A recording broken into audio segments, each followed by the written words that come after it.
Labor and Pensions Committee will please come to order. Today we are holding a hearing on lessons learned from the COVID-19 pandemic and how we make sure we are never in this situation again. Ranking Member Burr and I will each have an opening statement. Then we will introduce our witnesses, and after they give their testimony, senators will each have 5 minutes for a round of questions. While we are unable to have the hearing fully open to the public or media for in-person attendance, live video is available on our committee website at help.senate.gov, and if anyone is in need of accommodations, including closed captioning, please reach out to the committee or the Office of Congressional Accessibility Services. Before I begin my opening remarks, I do just want to personally comment on our loss in the Senate of former Senator Mike Enzi. He sat in this seat. I had the opportunity to work with him many times, especially on workforce issues. He chaired the Budget Committee. He was always believed in his philosophy, which is everyone's right, but he was accommodating. He was a listener, and I know I speak on behalf of all my Democratic colleagues, and I'm sure my Republican colleagues as well, that our thoughts and prayers are with his family today. Earlier this year, Patty Hayes, who is the Director of Public Health for Seattle and King County, reflected on the pandemic and noted, one of the big things that the entire country realized that is if you allow your public health infrastructure to be dismantled, then when you have an emergency of this sort, it is not ready to handle it. And she's right. I've been pushing for greater investments in public health for years because even before this pandemic, the diminished state of our public health infrastructure was incredibly alarming. Since 2010, spending for state public health departments has dropped by 16% and spending for local health departments by 18%. In 2019, less than half of our states spent even $40 per person on public health, with only a few states spending over $100 per person, even though our health care spending was over $11,000 per person. Nationwide, local and state health departments have lost nearly a quarter of their workforce since 2008. In other words, before the pandemic struck, public health departments across the country were woefully understaffed and underfunded, and our nation was unprepared. How are we supposed to test for diseases like COVID-19 and sequence for new variants without modernized data systems and adequate lab capacity? How are health departments supposed to do contact tracing when a single case can have over 70 contacts, but a city like Detroit with 670,000 people has only 200 workers in its public health department? How are we supposed to track disparities when we don't have a consistent, standardized way of reporting the data we get? And when federal data doesn't often accurately identify some communities, like Pacific Islanders? Beyond inequities, how are we supposed to track cases at all when data is coming into health departments by fax, thousands of printed pages at a time? Last July, in my home state of Washington, we brought in members of the National Guard just to help manually enter data from tests that weren't reported electronically. And then beyond the challenge of getting all that crucial data, how are we supposed to make good use of that data to fight public health threats when only 28% of local health departments have an epidemiologist or statistician? How are our communities supposed to get clear science-based guidance on public health issues, coordinate vaccination efforts to reach our most distant and vulnerable communities, or fight a deluge of misinformation about safe, effective vaccines when only half of all people in this country are served by a comprehensive public health system? We have to end the cycle of crisis and complacency in public health that led us here. As a public health leader in Kansas put it, we don't say to the fire department, oh, I'm sorry, there were no fires last year, so we're going to take 30% of your budget away. And we shouldn't be doing that to public health either. We need to dramatically rebuild our public health infrastructure, and we need to build it to last. We need to invest in modern technology in our health departments and hospitals. We need to invest in addressing inequities and making sure our data includes everyone, our vaccines reach everyone, and our health departments are building trust in communities of color, which we know are often hit the hardest when disaster strikes. And to do all of this, we also desperately need more people like Patty Hayes. However, Ms. Hayes retired from the health department this May. She's not alone. A survey taken before the pandemic showed nearly half of public health workers were considering retiring in the next 5 years. That's why it's so critical we take steps to build our public health workforce, including steps to help address the reality that outside of big cities, more than a fifth of local public health workers earn less than $35,000 a year.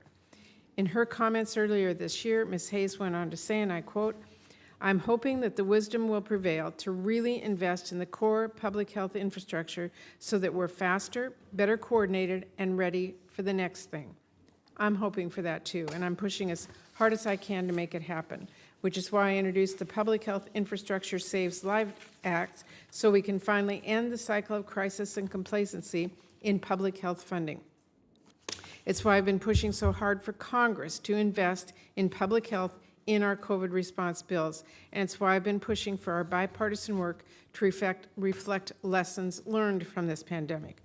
Of course, while the value of strong public health infrastructure may be the most important lesson we have to learn from this pandemic, there are many others we should be addressing as well, like the need to address supply chain disruptions, improve our stockpile of critical medical supplies, improve health equity, fight misinformation, prevent hospitals from being overwhelmed, and support and expand our healthcare and public health workforce. Additionally, Congress should enact an independent, comprehensive assessment of our nation's COVID-19 response to make sure we have a full accounting of this chapter in our history and never repeat it. I know that is a goal that we all share, and I look forward to hearing from all of our witnesses today. Thank you all so much for being here today. We look forward to your testimony. We look forward to learning what we can from this pandemic, and we will work with both colleagues on both sides of the aisle to act on those lessons. With that, I will turn it over to Ranking Member Burr. Thank you, Madam Chairman. Welcome to our witnesses today. I'd also like to take a minute at the beginning to talk about our former colleague, Mike Enzi. Mike was a good friend. He's a great senator. Mike was chairman of this committee, and Ted Kennedy was the ranking member at the time. And I think Ted Kennedy taught Mike a really important thing. It's called the 80-20 rule, that this committee can find 80% that we can agree on, and we can agree that 20% of it we will never find a solution to. Mike and I worked together on many bills, especially with our good friend Tom Coburn when Tom was alive. We worked on the Ryan White program that helped provide affordable treatments to America's HIV and AIDS patients. He was a leader on protecting Americans from discrimination based upon their genetics in the GINA Act. He was a leader and a partner in pandemic preparedness. He was a thought leader with biologics legislation that created biosimilars, a biosimilar pathway at the FDA, which has allowed more drugs to be available that cure cancer, breast cancer, lymphoma, Crohn's disease, and many other things on the horizon. Most importantly, Mike was a good friend. He was a loving husband, and he was a devoted grandfather. Not only will we miss him, but his family misses him today. I urge my colleagues to keep he and Diane in your prayers. Madam Chairman, I thank you for holding this hearing today, even before the first case was identified in America. This committee had been extremely dedicated in a bipartisan manner to understanding the impact of the COVID pandemic. Just last week, we heard from our federal response team about the ongoing outbreak and what our next round of challenges may be. I'm particularly looking forward to today's hearing because we're focused on this question: where do we go from here? I've worked on preparedness issues for as long a time and can see pretty clearly where some of our country's vulnerabilities lie. My first priority is no secret. The CDC is desperate in need of reform. The primary reform CDC needs is to its culture. It's critical that CDC engage with the private sector, with academia, and integrate new technologies to keep the American people safe from 21st century public health threats. The culture change is always the most difficult, but it is possible. I know it because I've accomplished it. I went through it in 1997 with the FDA. The culture reform over 20 years ago and other laws along the way gave the agencies the tool it needed to quickly respond and fight COVID. And the FDA was a shining success. Vaccines, treatments, and tests approved in record time while maintaining the gold standard of safety and efficacy. Over the last year, the committee's learned that the CDC, one, did not have the surveillance tools in place to track the spread of the virus in near real time. 2, it had not hired the experts to meet its biosurveillance mission, despite congressional authority to do so. 3, experienced massive and systematic failures in deploying tests to public health labs, which delayed our testing in critical early days of the response and cost lives. 4, poorly communicated with Americans and was too often 2 steps behind the science. And last, its leadership's reluctant to meet with innovators, raising their hands to say, I want to help. While I'm critical of the CDC, it's because I believe that we have a responsibility to protect the public health, and I want to help the CDC do it better. As a result of COVID-19, the agency has new resources and new tools to be the world's premier public health agency once again. We need to make sure they know what their mission is and focus the CDC on the right priorities. Business as usual has to be over. I'm looking forward to hearing from our witnesses today on this extremely important task. We all witnessed the breaks in our medical supply chain during COVID-19. Our just-in-time inventory system that supported our healthcare providers were overwhelmed in the early days of the response. I have no doubt that every member of this committee received the same heartbreaking calls I did from their hospitals. Brave, tired, frontline workers asking for help that we could provide to get masks, gowns, and other medical supplies. I've mentioned in previous hearings the need to closely examine the effects of the pandemic that we did not anticipate, and our supply chain is the best example. Who would have expected companies like Hanes in my state to make masks, or for Merck to offer their Durham manufacturing facility to another drug company to make their vaccine? The efforts of the private sector to meet the demands was truly unprecedented. As the federal government, our ability to affect the supply chain for medical supplies, however, is limited. The federal government is just 4% of the purchases of PPE. The other 96% belongs to the private sector, who have far greater capabilities to increase our preparedness if leveraged appropriately. Our reforms need to focus on sustainable policies that endure after the attention of this response fades. When we designed the stockpile, it was a bioterror event in mind. The stockpile should serve as a bridge for acute, time-limited events, not as the primary source for surge-level medical needs. It houses our countermeasures for Ebola, anthrax, and smallpox. But we never maintain the level of PPE and ancillary medical supplies that we have purchased for COVID in the long term. And that was never the goal of the stockpile. As the author of BARDA and a big fan of Project BioShield, I remember how we had to fight for every bit of funding for these programs during peacetime. Remember that, Bob? We cannot put our simple supply chain needs in the same position. We need to keep the private sector nimble and creative at meeting demands and to retain the market incentives, not government commands. With COVID-19, we had no choice but to innovate. There were no shelf-ready tests, treatments, or vaccines. There was no humming manufacturing line capable of making vaccines to combat this novel virus. Even with our investments over the years in BARDA, the ASPR, and the stockpile, we need lead time. Clear gap in our readiness capability is the work on the front end for countermeasures. Early stage discovery, like what occurred through NIH and BARDA's RADx initiative, and NIH's newly announced AVID program, will help build our library of medical platforms and technologies that we can pull off the shelf when the next novel pathogen arrives on our doorstep. But these programs need partners. And the engagement of academia alongside the private sector can produce the innovative products we need to be ahead of the curve. Once we develop the countermeasures, we also need to manufacture them at scale, which will depend on private sector partners to once again rise to the challenge. The FDA is a key partner in this enterprise and was prepared with the tools needed to truly rise to the challenge of facing COVID. FDA's reviewed and authorized almost 400 tests, 11 therapeutics, and 3 vaccines for emergency use that have changed the trajectory of COVID-19 pandemic. Two of the vaccines depend on a brand new platform. In fact, many of the countermeasures used to tackle COVID-19 use platform-based technologies.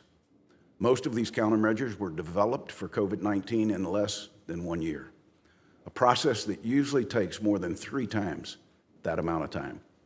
The agency's actions help speed deployment of needed medicines, send signals to innovators that FDA can be more nimble, more approachable, and more efficient in its ability to bring new hope to all America's patients, not just in response to COVID.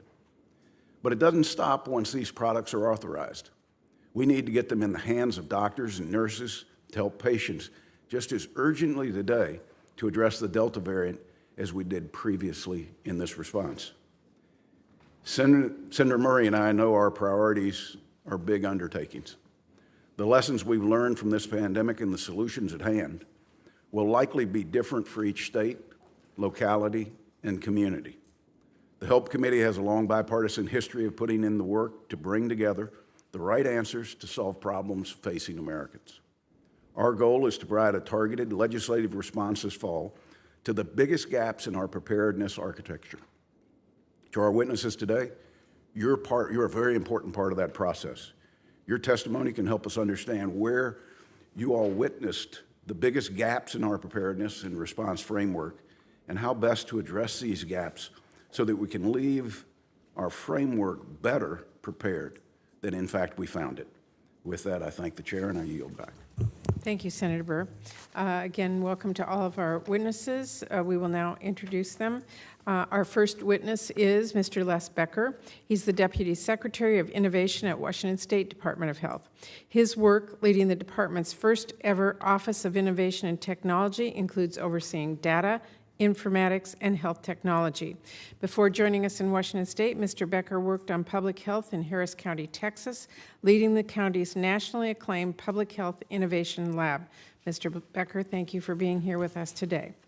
Next, I'd like to introduce Ms. Phyllis Arthur, Vice President of Infectious Diseases and Diagnostics Policy at the Biotechnology Innovation Organization, or BIO for short.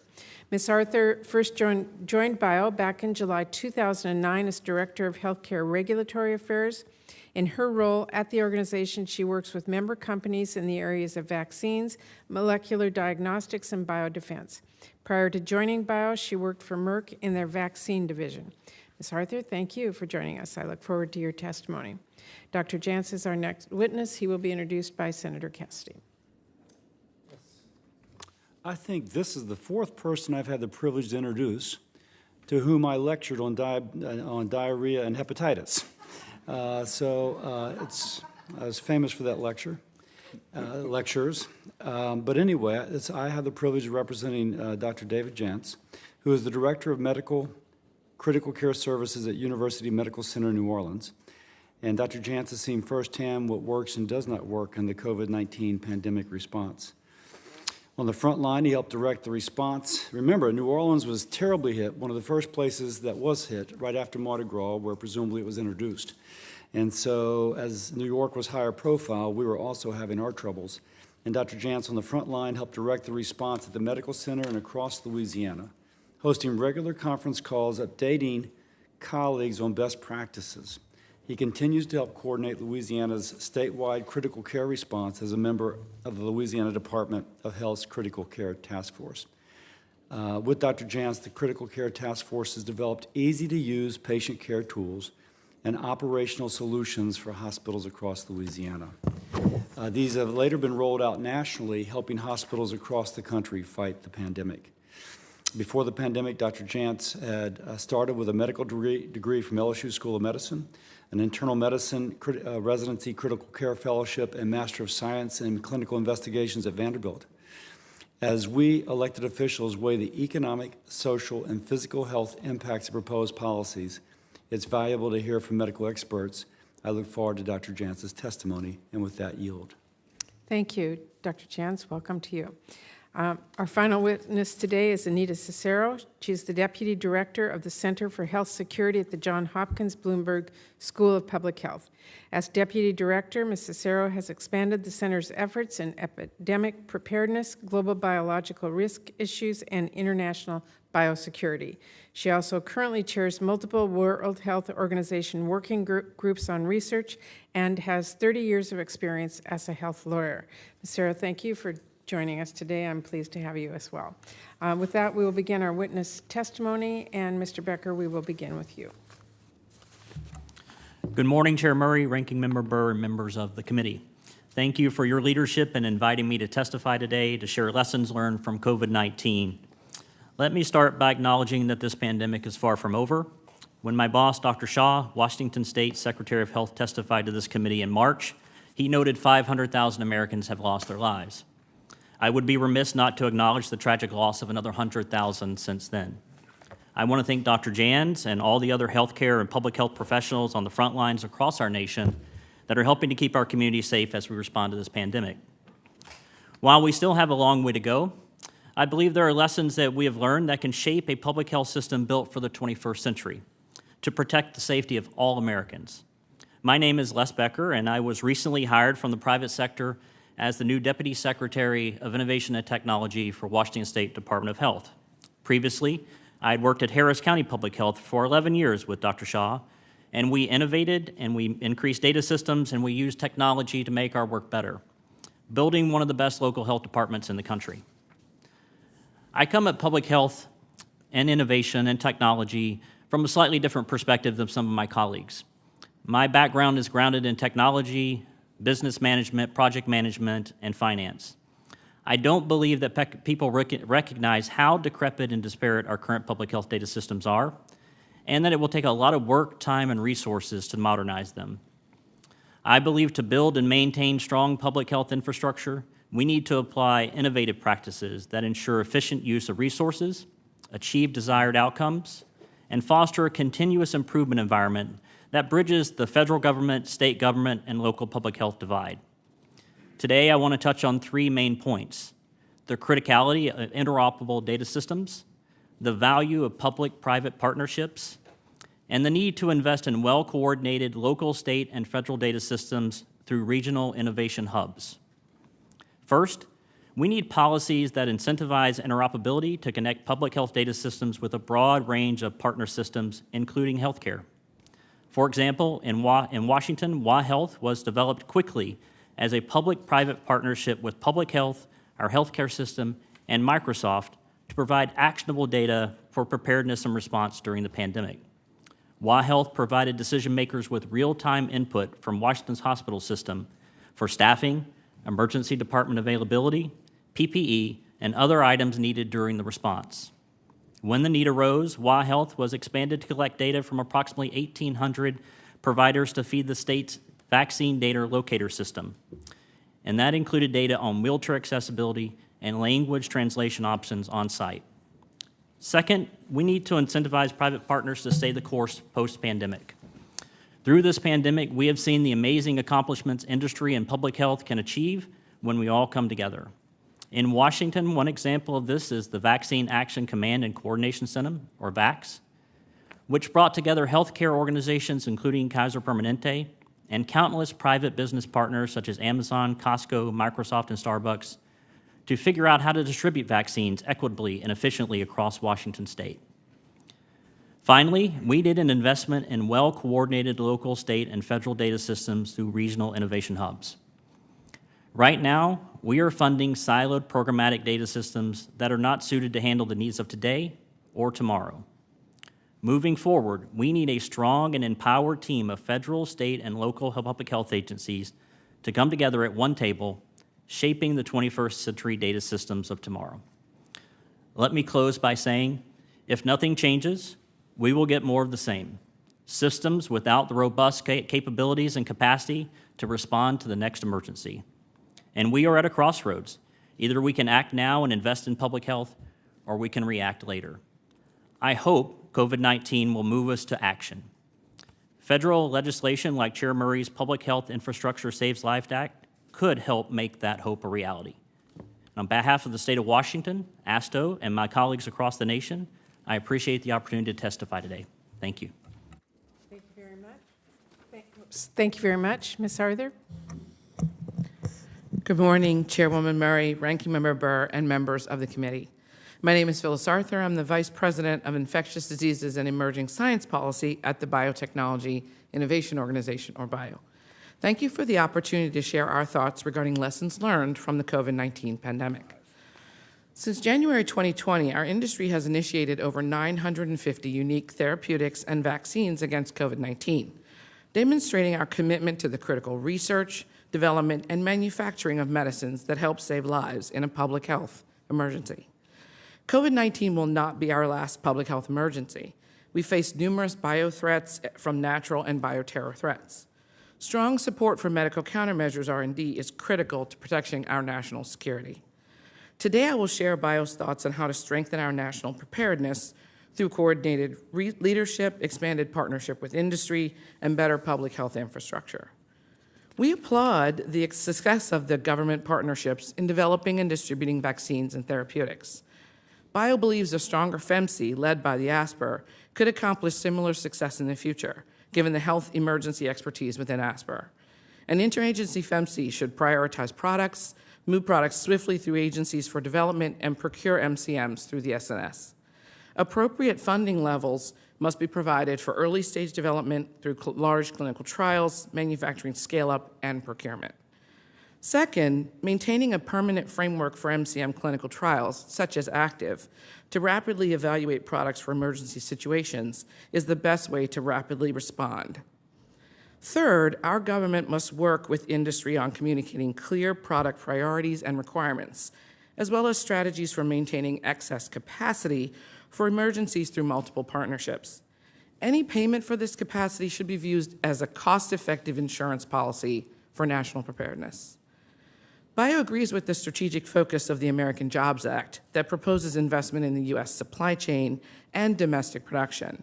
Congress should also consider several bills offered by the Ways and Means Committee that seek to incentivize investment in domestic manufacturing. Fourth, the government must expand partnerships across a host of threats. Popeye included authorities allowing strategic investments for novel platforms and manufacturing advancements. Congress should authorize BARDA funding for platforms to provide the most shots on goal for potential threats. Establishing partnerships with platform companies to work on a predetermined set of infectious diseases will shorten the development timelines for the next pandemic. Congress should also work with the FDA to clarify the regulatory mechanisms by which platforms can be authorized or approved when deployed against subsequent pathogens. There must also be continued investments in novel antiviral mechanisms. BIO is encouraged by the launch of the Antivirals Program for Pandemics and UNC's READY program, which could stimulate early-stage development. These programs then must be supported by BARDA funding for later-stage development and manufacturing support.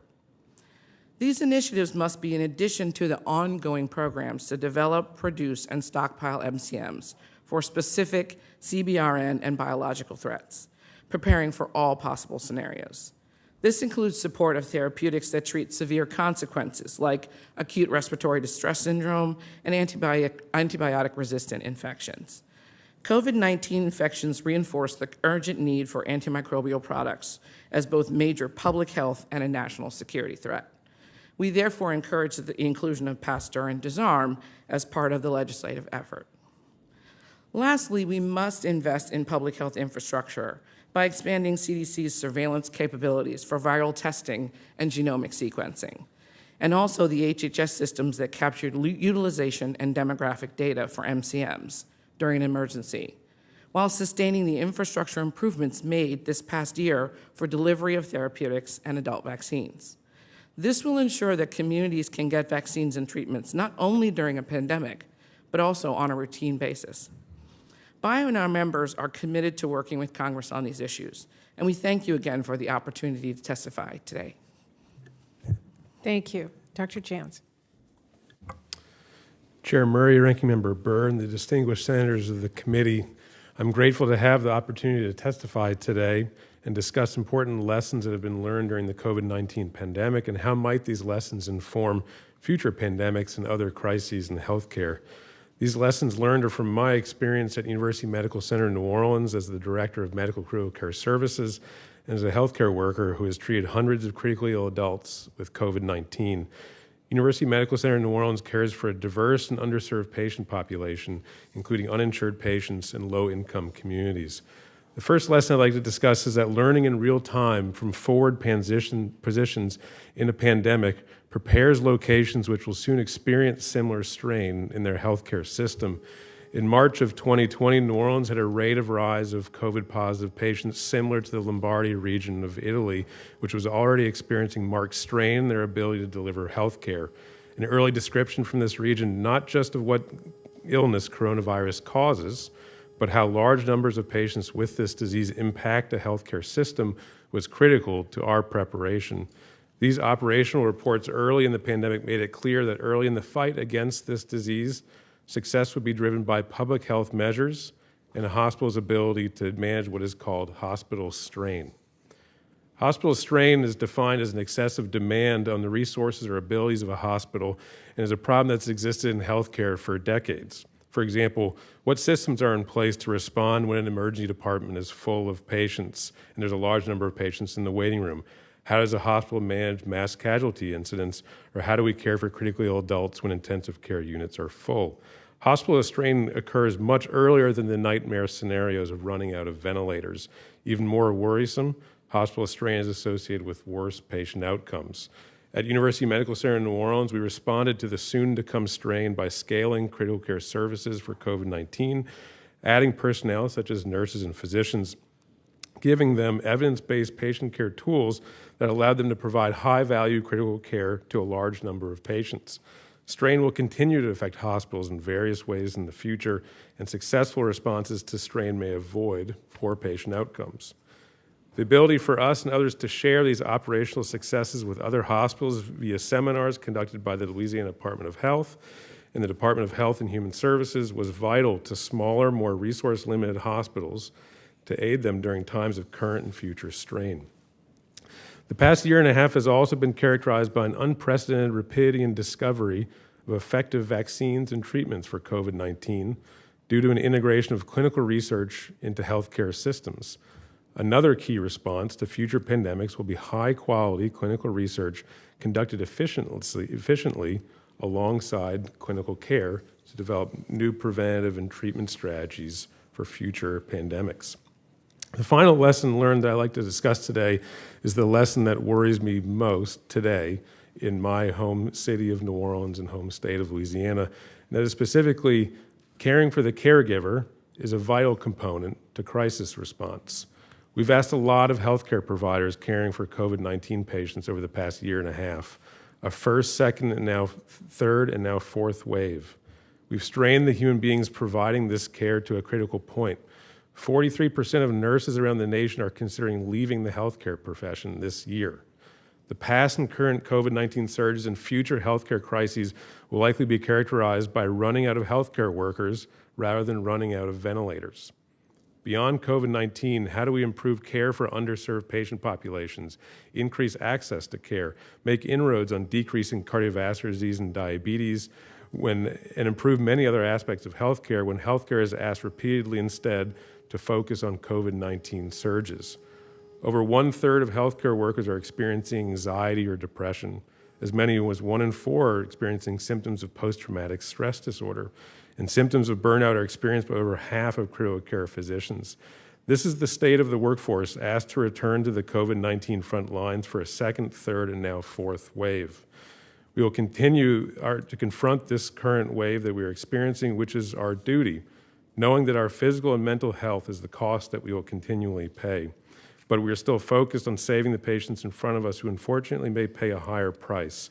However, in this time when almost all of this suffering may be prevented by a vaccine, we ask, why is this suffering necessary and when will it end?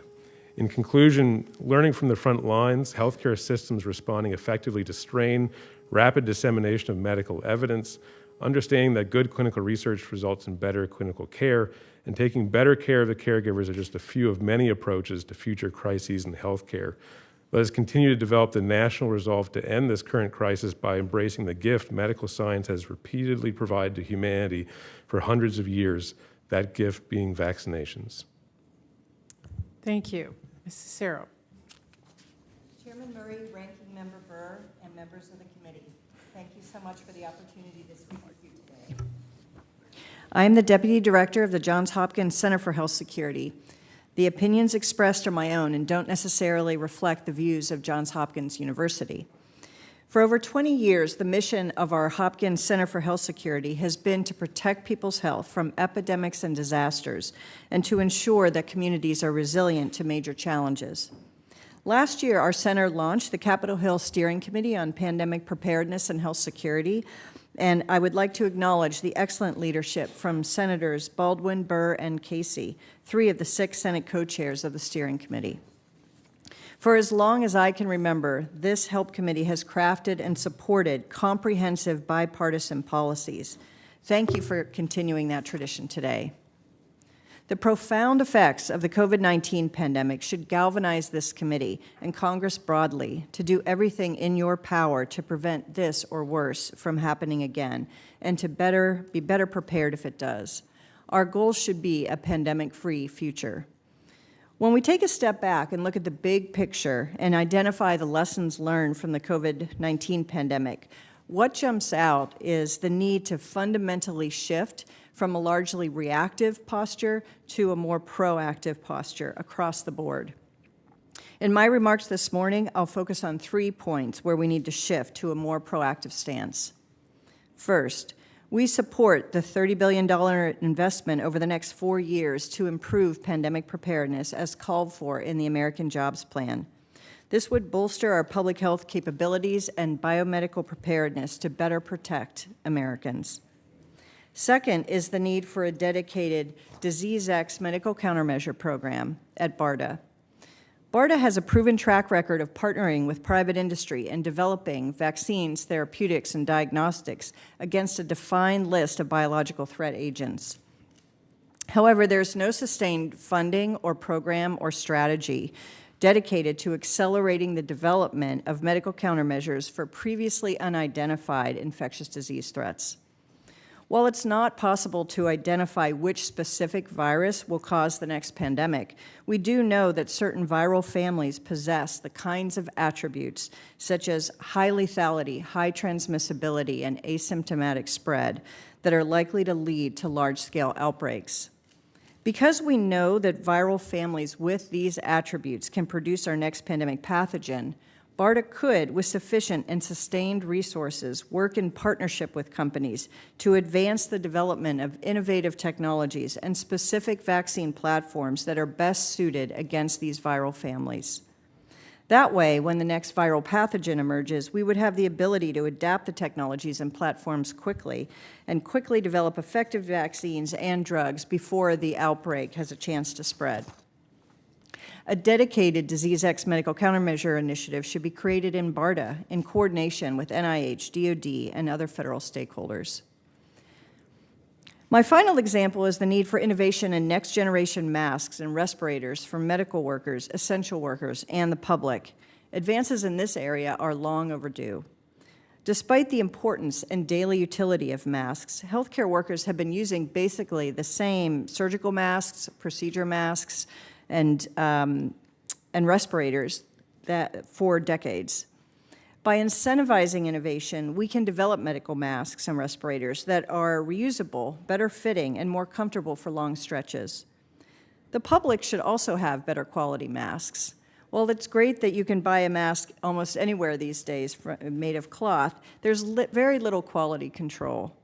The government could establish standards around breathability, wearability, and effectiveness of masks to ensure more reliable protection.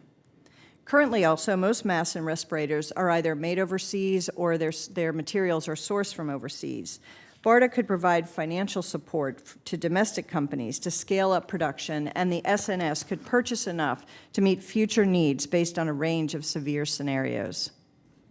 In conclusion, there are many more common sense, attainable things that we can do today with your vision and leadership and support to save American lives and our nation's jobs and economy tomorrow. Thank you for inviting me to contribute, and I look forward to answering any questions you may have. Thank you, and again, thank you to all of our witnesses for being here today and for your testimony.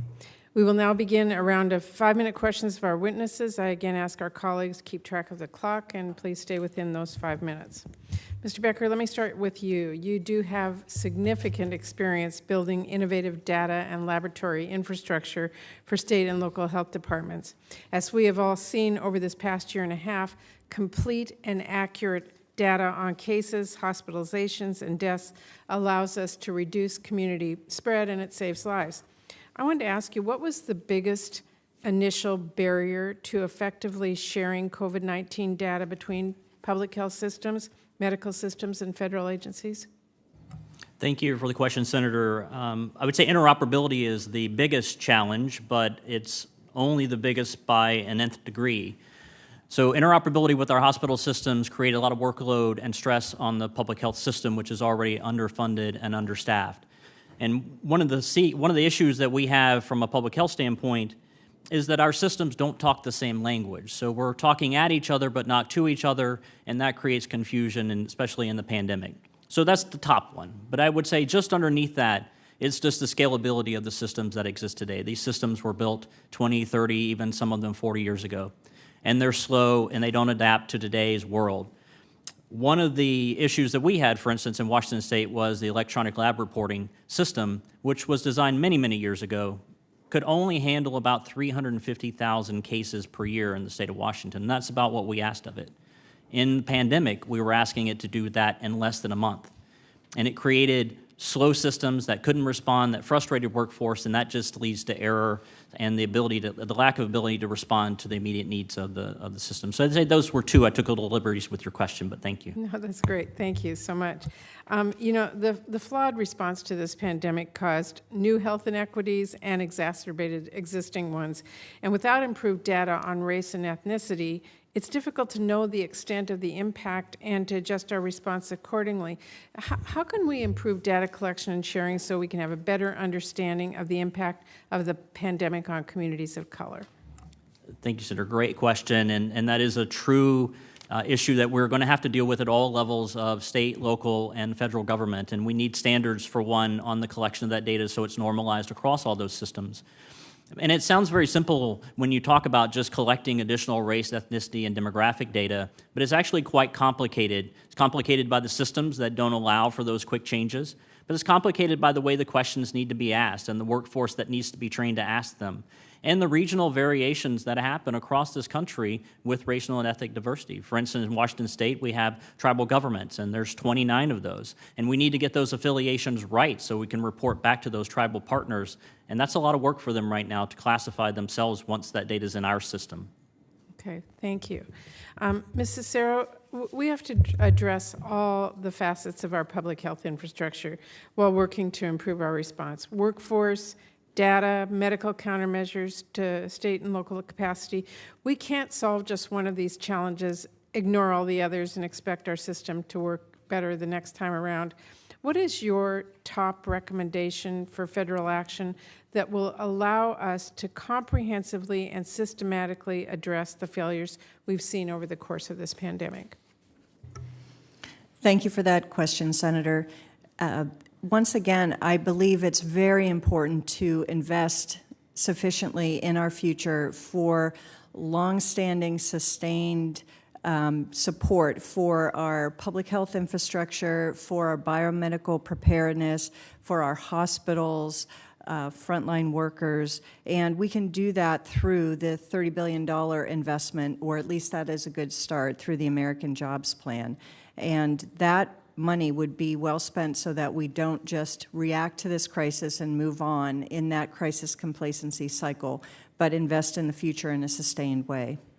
Thank you. I'll retain the balance of my time. We have a number of senators and a vote at 11:30. So, Senator Burr, I'll turn it over to you. Thank you, Madam Chairman. Mr. Becker, what if I told you that technology was available today, that through video, an algorithm could determine the pulse rate, the oxygenation level, the respiration rate of individuals in the video, and could predict a potential outbreak of COVID in any given geographical area 3 days before somebody presented themselves to the emergency room for a test. Would that be a plus for the surveillance network? Thank you, Senator. It'd be an absolute plus. I mean, that real-time data analytics and the ability to predict things and catch them before they spread in the community are a fantastic thing. But the challenge is operationalizing that within the current system. The challenge is incorporating that in a layered surveillance system and a culture that looks and says, no, we just need a bigger computer that processes 10-day-old data faster. That's the challenge that we're in right now, is that we're not taking advantage of technology in all aspects. And we've seen it in development, we've seen it in manufacturing, but we haven't seen it in the early stages. Ms. Cesaro? Yes, thank you, Senator Burr. I wanted to add to that. I agree with your point, and we have the ability now, if we invest and commit to it, to develop at-home diagnostics for infectious diseases. People can already get HIV testing from home. I know that HHS is working on supporting companies that are developing at-home influenza testing, and that should be the future. That wouldn't it be great if we could test our families for strep or for flu or for the new unknown virus and better diagnose those viruses so that we can have early warning and reduce use of antibiotics and also better protect Americans. Great point. Ms. Arthur, you said solutions like READY at the University of North Carolina, Chapel Hill have been established to fill the gaps in early stage discovery development so that we can better be prepared when the next pandemic comes. How can early stage discovery of treatments targeting virus families better prepare us for future pandemics, and what tools do we need to succeed in that type of work? Thank you, Senator. I think this is an example of how we invest in early stage development in peacetime. It's very similar to what Anita was saying, that we should be working on leveraging novel technologies, both platform technologies for viral families, as well as new antiviral mechanisms for viral families.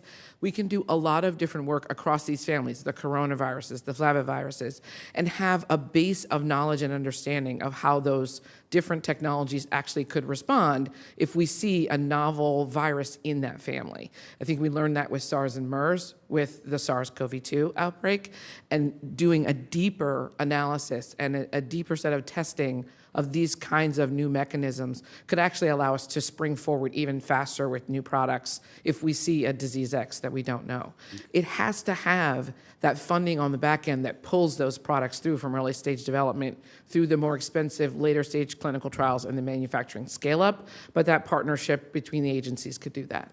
Let me just remind you, the shelf life of Congress funding programs is about 18 to 36 months, and then we sort of forget about it unless there's a crisis that materializes, so it's a challenge.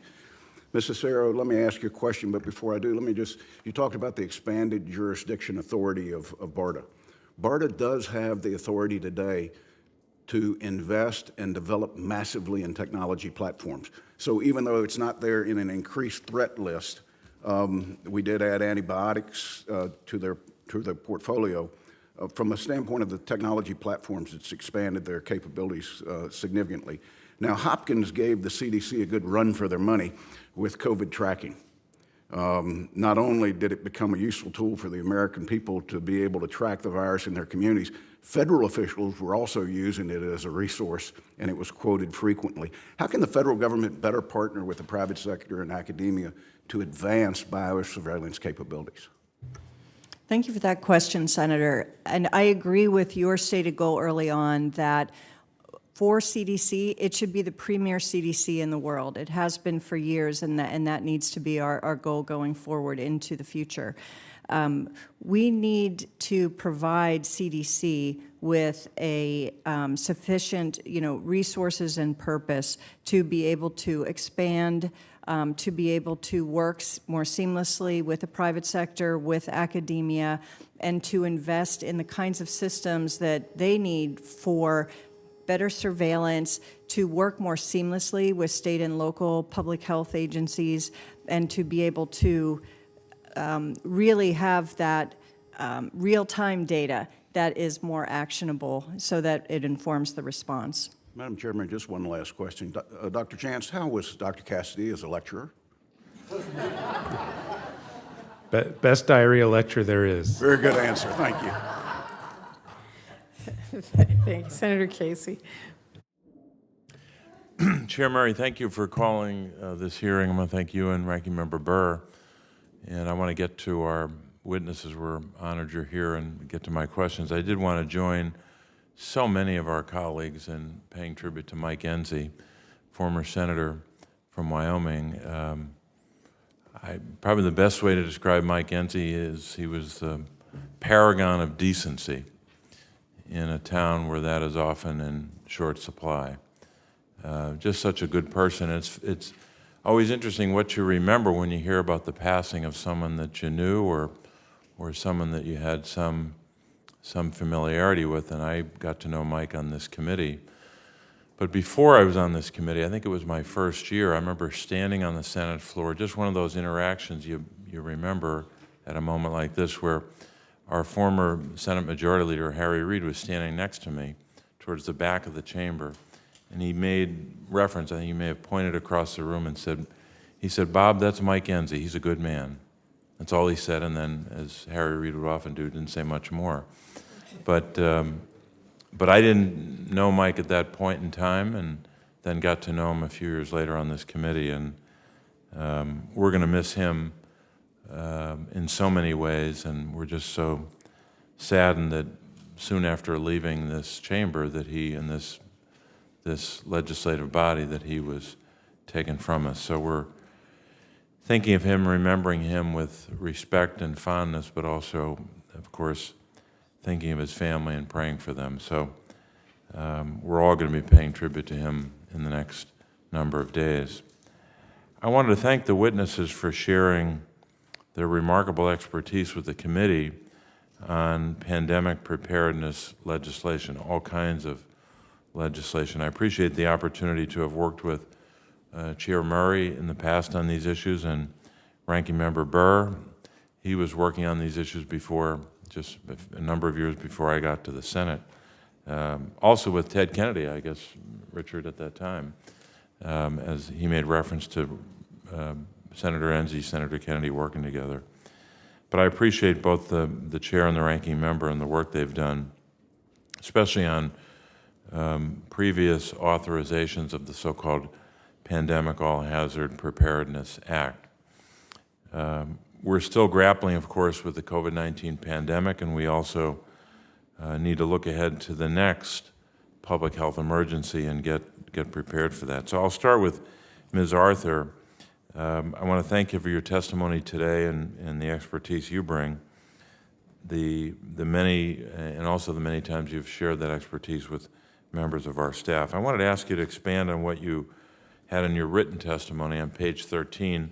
Just for reference, you make reference to state immunization information systems, and you describe them this way on page 13, quote, computerized, multifaceted systems that operate in 62 jurisdictions and have the ability to maintain immunization records across the lifespan. They can be used, can also be used for providing, or for providers, I should say, to order vaccines and maintain an accounting of inventory, and it goes on from there.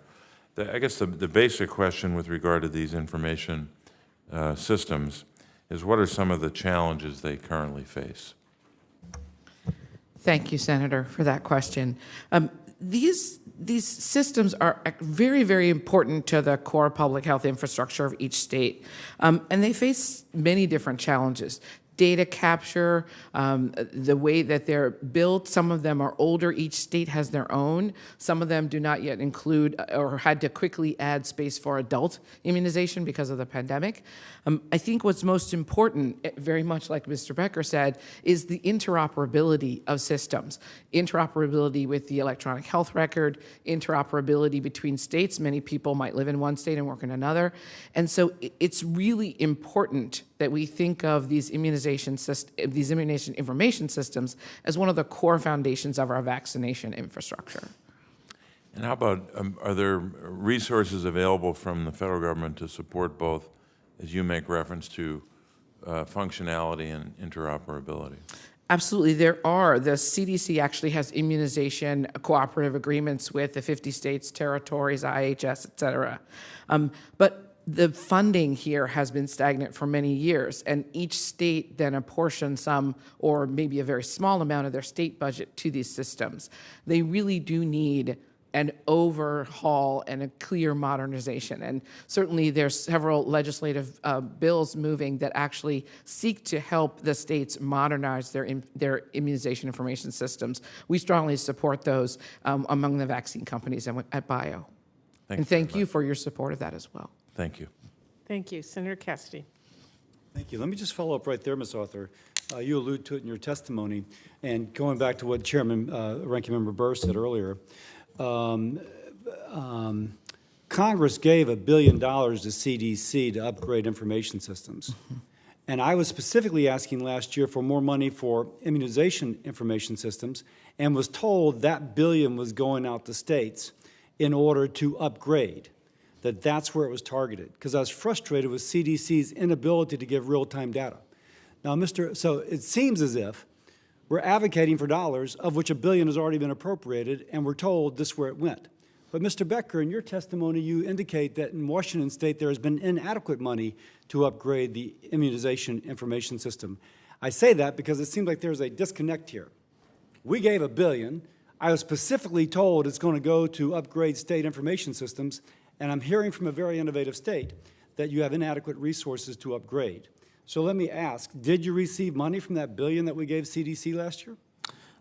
Thank you, Senator. I will have to go back and find out how much Washington State actually received from the CDC, but I can tell you that whatever we received was not adequate to meet the needs of what we have faced today. Now, it could be that the state used it for something else. Let's just be fair to CDC, unless they came down with a specific instruction to spend it on immunization information systems. But it does seem, let me just ask, in your testimony, you do mention that you had a hard time keeping track, but this is exactly what immunization information systems are supposed to do. Why was Washington State's not adequate to do so? So thank you, Senator. It's just the scalability, interoperability that I mentioned in the very first part. But in the interoperability, you mentioned about EHRs, but the way if a child is given a measles, mumps, rubella vaccine, the provider actually enters that. And we've had other states come in here and testify that their IIS is currently accepting adult immunizations on COVID. Now, I guess I'm just exploring. I'm not trying to accuse. I'm just trying to understand why this is not the case. Why isn't it the case in Washington? I think it's the disparate system. So you have very big hospital systems that can invest the infrastructure to send those things seamlessly. You have private providers that don't have that access. What I'm unsure about, though, if a pediatrician is sending measles, mumps, rubella in that big hospital system, clearly the mechanism occurs. I won't belabor, but it does seem I'm just not getting a clear picture into what the problem is.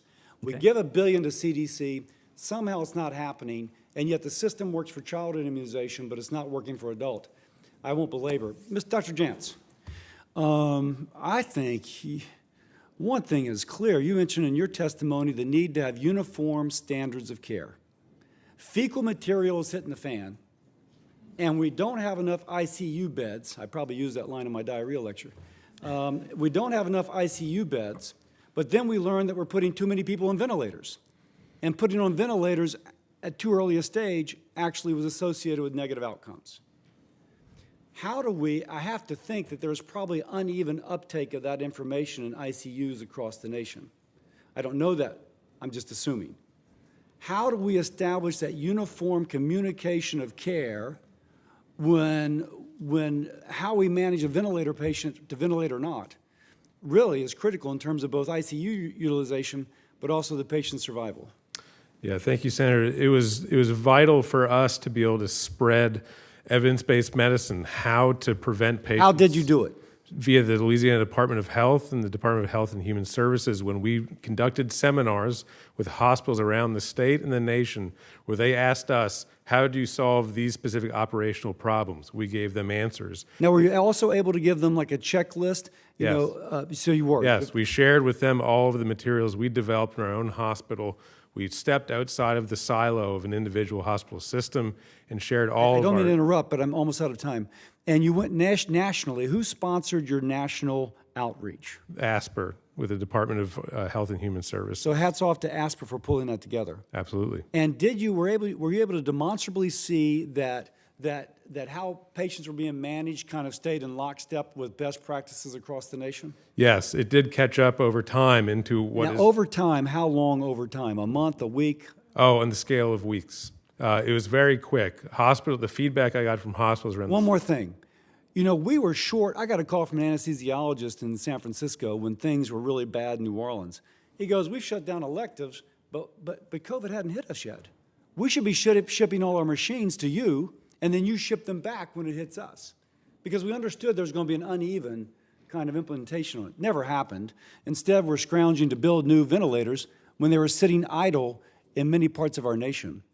I just say that because I do think part of what we're doing here would be to source existing resources where they're needed from one part of the nation to another, as opposed to attempting to build from scratch a lot of machines that are very sophisticated, but then we don't need them when it's all done. So anyway, with that, I thank you all for your service and your testimony. Thank you. Senator Smith. Thank you, Chair Murray and Ranking Member Burr. I really appreciate this bipartisan hearing. You know, I'm struck. Here we are today. We are at a pivotal point in the COVID-19 pandemic. There has been a 400% increase in new COVID cases over the past month.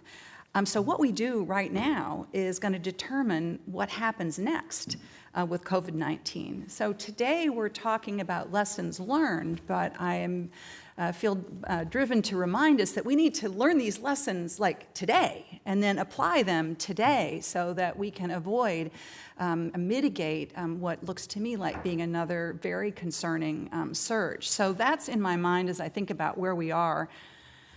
Mr. Becker, I was really struck by how you described our public data systems as decrepit. I think you're right. So many of us during this pandemic have talked about the need of following the science and the data, yet our data systems are so inadequate to the task that we have. But I want to pull in on the issue that Senator Murray raised about the issues of how the COVID-19 pandemic has really laid bare the deep inequities and disparities in our healthcare system as we see that communities of color are so much more likely to get sick and even to die. And I think that this disparity is caused in large part by the social determinants of health, right? By access to housing, food security, employment, education, transportation. Some people say that these so-called upstream impacts are responsible for up to 80% of a patient's likely outcome. So I want to ask you about this. Could you tell us what steps you think we should be taking as we think about data to help improve? How can the federal government work better with state and local entities on data collection related to these social determinants of health? Thank you, Senator. If I described our public health system as decrepit and old, I would describe the social determinants of health system as infantile. It hasn't developed. It's in its infancy, and there are no standards across the country about how the last mile of those systems around housing and food insecurities collect data and then report it back up to either the healthcare system or the public health system. So there needs to be an adequate investment in that technology now to create the technology of the future. And I certainly believe, in honor of our Seattle Kraken, our new NHL team, that we don't need to skate to where the puck is as we work today. We need to skate to where the puck is going. And social determinants of health is where it's going from an infancy standpoint. We have a huge opportunity in front of us with that. A huge opportunity. And I can only imagine the challenges around interoperability between data systems that tackle social determinants of health issues like housing and employment and integrating that with the public health system. But the opportunity to actually have an impact on population health here is really, really huge. Dr. Jantz, I'm very interested in the work that you have been doing, and I'm wondering if you could tell us a little bit about how health equity issues factored into the work that you did, that you are doing around scaling up critical care capacity in your hospital. Thank you, Senator, for that question. As I mentioned earlier, University Medical Center in New Orleans cares for a vulnerable patient population in a low-income community where over 80% of the patients that we serve are patients of color. We aim to improve their care, and it's difficult to do when we have to deal with COVID surge after surge after surge. When I leave here today, I will go back to New Orleans, and instead of working on improving care for these patients, improving cardiovascular care, decreasing rates of diabetes, improving access to care, things like that, instead, we will deal with how do we manage this next COVID surge. And that's predominantly the majority of what we'll spend our time dealing with. That means this unlevel playing field will remain unlevel. Every time we have to spend time and resources dealing with the next COVID surge is time we've lost. Right. Well, In In fact, it strikes me that as we grapple with this next surge of COVID, we're going to be exacerbating health disparities as the sort of people, communities of color, black and brown people fall further and further behind because of lack of access to basic care for chronic diseases that are caused by the social determinants of health that Dr. Becker and I were talking about. I'm out of time, but I just want to pause and acknowledge the powerful statements that you made about the impact of stress and your concerns about the mental health of healthcare providers. I think that this is a deeply concerning issue and something that we can't look away from. We need to see and we need to address. So I'm grateful for you bringing that up also. Thank you. Thank you. Senator Marshall. Yeah, thank you, Madam Chair, and welcome to our witnesses as well. I want to talk about innovation for a second, and Ms. Arthur, that means I'm looking at you, certainly lessons to be learned. I've always believed that innovation could do more to drive the cost of healthcare down than any legislation we can write, that innovation could impact this current pandemic and future pandemics more than any legislation we can write here if we would just get out of your way and let your people do their job. I think a good analogy here is FMD, foot-mouth disease, and we're starting to build vaccine banks. Much like the COVID virus, there's different variants of FMD, and that's one of the challenges. Is there any talk in your world of any type of vaccine banks being built? So not exactly, but I think that the companies want to work with the government to, again, explore these opportunities to work on viral families. Many companies actually do that. They're constantly looking at the genetic sequence data for both existing pathogens of pandemic potential as well as novel pathogens when they show up in these various global databanks. And companies are constantly exploring whether or not the products they have, be they a vaccine technology or diagnostic technology or treatment technology, could work in some way against that pathogen. So I think that companies rely on the big public data banks, but they're constantly pressure testing their products in that space. Would you agree with me if you were going to try to set up these vaccine banks, knowing the origin of COVID would be very helpful? So for instance, if it was from a bat cave and you had a collection of the 8 most similar viruses, that those might be clues to help you develop future vaccines. I think it's very important to always understand the zoonotic nature of every virus, whether, what animal it comes from, how it, animal to human transmission, all very important in understanding the epidemiology of a disease. Is there much talk in your world about viral gain of function and how that would impact vaccine development? We don't talk about that very much within the industry. Okay, I'm going to turn to Dr. Jantz just for a second. Dr. Jantz, the doctors, nurses, respiratory therapists were the heroes of this pandemic. Extra shifts, working days at a time, major burnout going on. We put our lives on the line. And I say we, I spent time in an ICU treating COVID patients in an ER and certainly understand the stress that's going on there.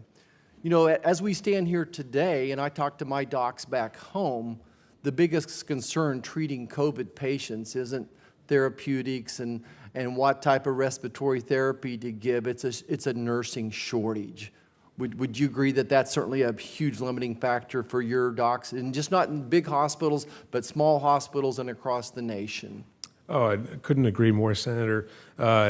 If we ever ran out of ventilators in our hospital, we would have run out of nurses 30 ventilators ago. The nursing shortage, nurses are perhaps the most vital responders to this pandemic. They've shouldered the greatest workload in responding to taking care of patients with COVID-19. And amongst that most precious resource, we have too few of them, and we're not supporting them enough. I just want to bring to the attention of the committee that I spoke to a hospital yesterday who's trying to bring in some nurses from the Philippines. And they've worked with this agency for quite some time, but they're running into passport issues and State Department issues, and they've deprioritized nurses down to, forgive me the nomenclature, maybe a level 4. We need the State Department to go back to work, to the office, to get through these, and hope that you all would join me in letters urging our State Department to help get some of these nurses from other countries in here as well. Last thing I want to talk about when it comes to doctors is I'm getting lots of phone calls from doctors, and they're referring, they would tell me, we appreciate the word of thanks from Congress, but why are you trying to cut our pay? Thanks to the budget neutrality clause in the Medicare physician fee schedule, we're going to say thanks to all these doctors by cutting their pay up to 10%. And I just think that's the wrong message to be sending to the healthcare heroes who saved our lives. I'm not sure if your association, your medical associations look into that issue or not, but certainly a lot of concern from docs back home about their pay getting cut. Yeah, I think all healthcare professionals right now need help, especially our nursing colleagues who, again, are shouldering the heaviest load in responding to this pandemic. And we need to think of ways to help bolster them, not things that we can take away from them, or else otherwise we're not going to get out of this anytime soon. Thank you, Dr. Jantz. Thank you, Madam Chair. I yield back. Thank you, Chair Murray and Ranking Member, for this important hearing. Before us today, we have a distinguished panel of experts who thoughtful approaches about how to better prepare for the next pandemic. However, as Dr. Jantz notes in his testimony, non-evidence-based practices were being disseminated frequently at the time via the internet, social media platforms, and other non-peer-reviewed sources. Going down the panel, yes or no, does COVID misinformation spread online undermine public health efforts? Dr. Becker or Mr. Becker? I would say any information that is misinformation hurts public health. Ms. Arthur? Absolutely. Dr. Jantz? Yes. Yes, it does. Mr. Becker, you also state that we must operationalize systems that capture uniform data quickly and share it across state lines rapidly. In your testimony, you state that eliminating paper-based reporting is the best way to achieve that goal. How can we better equip and prepare rural providers who at times do not have access to the broadband needed to move away from paper-based reporting? Yeah, I think, Senator, you are hitting on a fundamental problem that I'm really hitting at with the regional concept. Each region faces different infrastructural problems, community problems, and we need solutions that address that from the beginning of the process to the end of the process at the CDC. And that's going to be different in each community, whether it's a broadband connection, whether it's the lack of resources from a workforce. And we need everyone at the table from the local, state, and federal level to help solve those problems and direct funding that can directly impact those problems. I think it's just a reminder of why the infrastructure package must have the goal of 100% connectivity across the country, and it would allow us to have better health outcomes as well, based on your advice there, Mr. Becker. I appreciate that. Mr. Becker, Ms. Cesaro, is sustained investment in public health infrastructure the best way to ensure that we're receiving the best on-the-ground data? Certainly sustained support has to be there for the long term. We can do a lot with the money that's been given, but we'll only triage the problem. The sustained funding will get us to that next mile. Ms. Cesaro? Yes, thank you, Senator. We do need that bolstering of capability around data. Right now, we don't have a central way of tracking outbreaks in schools. We don't have real-time data to let us know if when someone's infected, which variant they're infected with. We're beginning to do this. It takes a while with the funds that are appropriated to be usefully used. It takes a while to scale up those systems, but that will be very important to do going forward. Appreciate that. And I echo the concerns raised by Chair Murray about better data collection by race and ethnicity. Dr. Becker, you mentioned challenges faced by tribes in collecting data. How can these challenges be overcome? Thank you, Senator. Yes, in the state of Washington, we have 29 tribal government affiliations, and that is not represented in the data systems as we collect them. And right now, what happens is our epicenters and our tribal partners go in and correct that data and accurately reflect it, but that's a labor-intensive process, and we need to design a system that allows us to collect it right up front. And my understanding is IHS is still not releasing the data they have state by state. That's also created challenges in us being able to understand where progress is made and where it's not, and how we can refocus our efforts. So I very much appreciate your attention and response in that area, Mr. Becker. Dr. Jantz, New Mexico faces a significant healthcare workforce shortage. As a result, caring for the mental health of our providers is especially important. How can we better support the mental health needs of our healthcare workforce?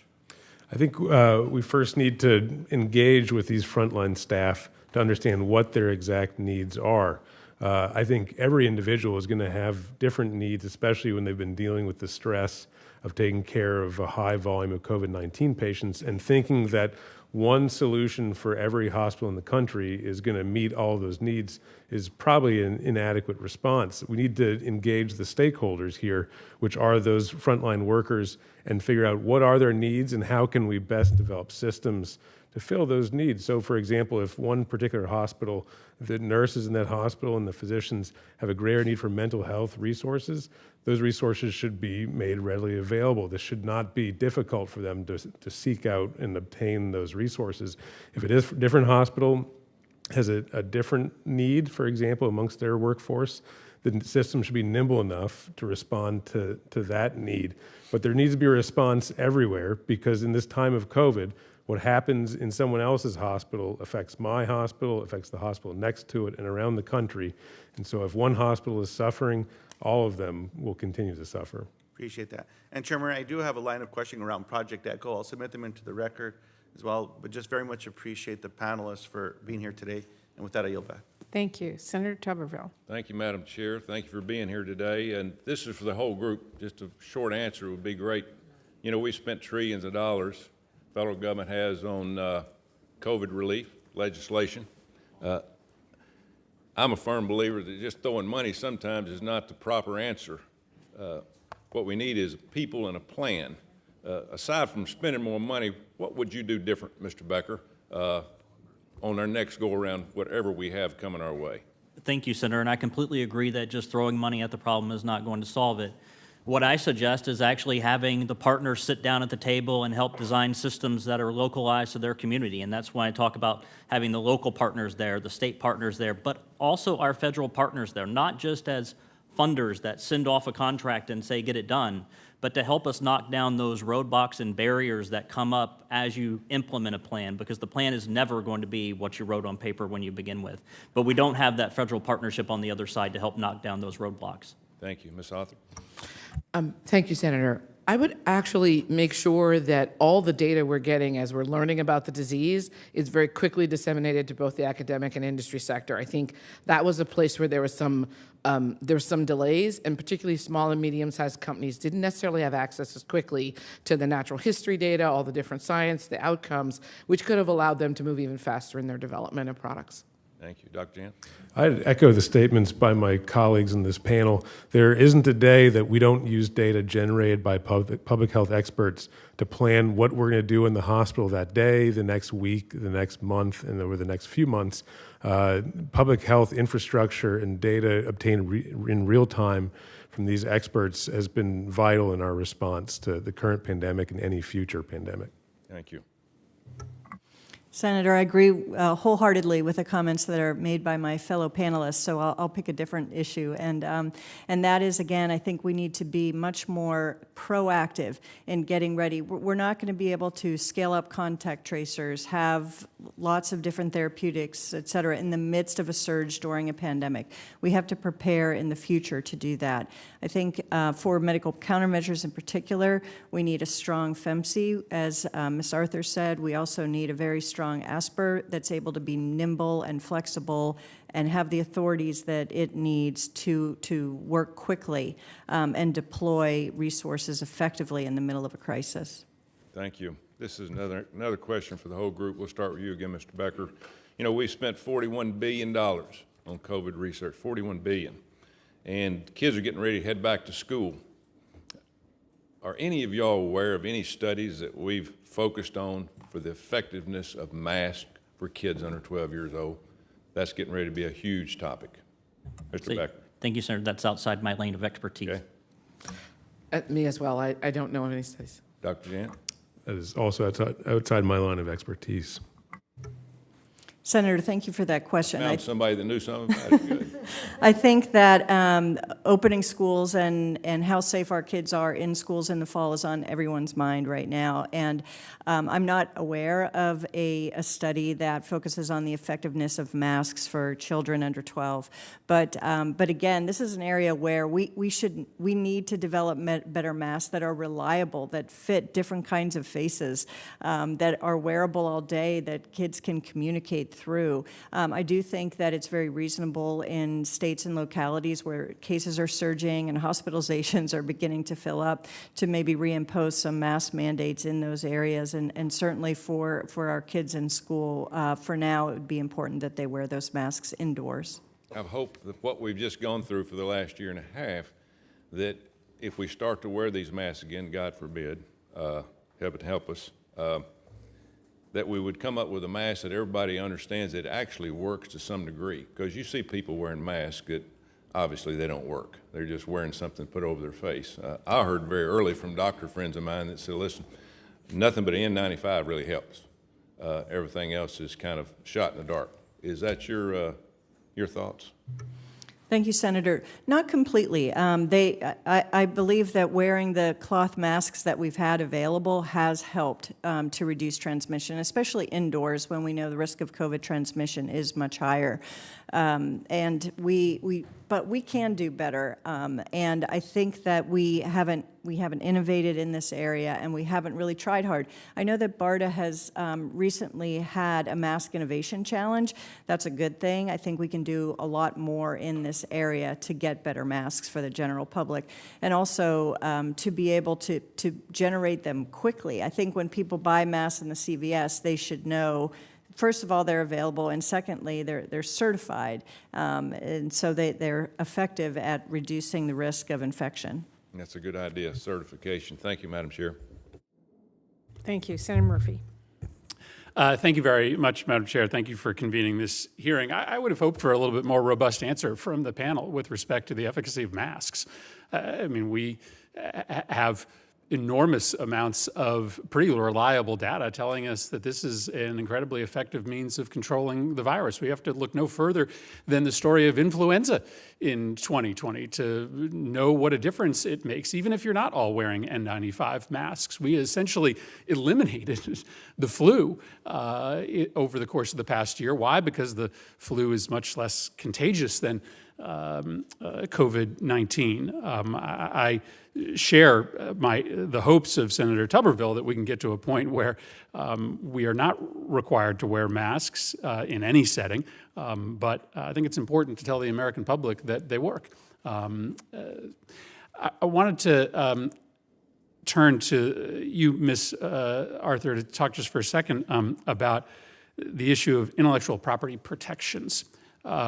United States has some of the strongest IP protections for medicine in the world. We should be proud of that because we save a lot of people's lives through the innovations that we create in the United States. But our IP protections were really never envisioned for a setting like this. They were never envisioned to provide protection in the case of a pandemic with a massive built-in government marketplace buying technology or medicines that every single American is going to need or desire. And the risk here is pretty obvious that the amount of profits that could be made by private industry in this case is potentially limitless. And the question is whether, especially as we enter a world in which we may be needing annual booster shots, essentially potentially paid for by the U.S. taxpayers, guaranteeing a marketplace for decades for the small number of companies that have produced the vaccine, whether we need to sort of step back and have a conversation about perhaps modifying the level of IP protection specific for these technologies. Obviously, we've had this conversation internationally through the WTO, but make the case as to, I assume bio is probably very protective of IP protections, so make the case as to why, from a taxpayer standpoint, we shouldn't be worried about the amount of money that can be made in the out years when it comes to vaccines and boosters. Thank you, Senator, for that question. I will say, yes, indeed, at Bio, we are very protective of the intellectual property our companies work hard to arrive at. I think that actually you should think of these products as an investment, not just in COVID, but all the other things that these technologies will be able to do that will save lives both in the short term and the long term. And that intellectual property is the base of that ability for companies to continue to do the R&D they should do for commercial and, of course, future pandemic indications. And for many of our companies, particularly small and medium-sized companies, this intellectual property that they've garnered for this technology they've worked on is the foundation of the valuation of that company. I think it's extremely important to understand that moving or loosening the intellectual property protections we have in the U.S. could have a number of negative effects. It could certainly limit companies' willingness to respond to the next pandemic. I think that's extremely important to understand. But in addition, it could actually devalue some of those companies for some of the other uses they have for their technologies. Investors worry about them losing the intellectual property rights. And then I think, lastly, it really does devalue the great abilities of the U.S. government and the U.S. as a leader in biotechnology. I do think, however, that in the future, remember that the commercial value of these products will actually lead to more competition, not less. There are companies behind the three that have vaccines on the market now who are going to have better innovations. Maybe it's lower dosing, maybe it's less dosing, maybe it's higher efficacy, better safety. This actually will spurn more companies to work on great vaccines and therapeutics for COVID. I don't know that I appreciate the answer, and I want to give you the chance to make the case, but I'm not sure I agree. I think that given the exceptional nature of this moment and what it will hopefully be the exceptional historical nature of this pandemic, it is not a danger to the overall bottom line of any individual company or the industry at large to create some special set of rules for these technologies, given the fact that we are spending trillions of dollars in a way that we don't for any other comparable disease or virus on an annual basis. So I look forward to continuing this conversation, and I appreciate the chance to talk about this. Thank you, Madam Chair. Thank you, Senator. Thank you. Senator Scott. Thank you, Madam Chairwoman. At a risk of continuing the conversation with Senator Murphy, I'm unprepared to ask the question. I'm unwilling not to ask the question, so I'm going to do it anyways, Ms. Author. I believe that had it not been for our ability to partner with the private sector, we might not be sitting here today. I believe that if we were unable and unwilling to recognize that perhaps the greatest economic engine, the greatest engine of innovation our nation has seen in healthcare doesn't come from the government. It comes from the private sector. That if in fact we had not had Warp Speed partnering with the private sector, we would not be having a conversation in person in this nation and maybe in the world, and that the death toll would be multiple times higher than it is today. Am I in the realm of possible?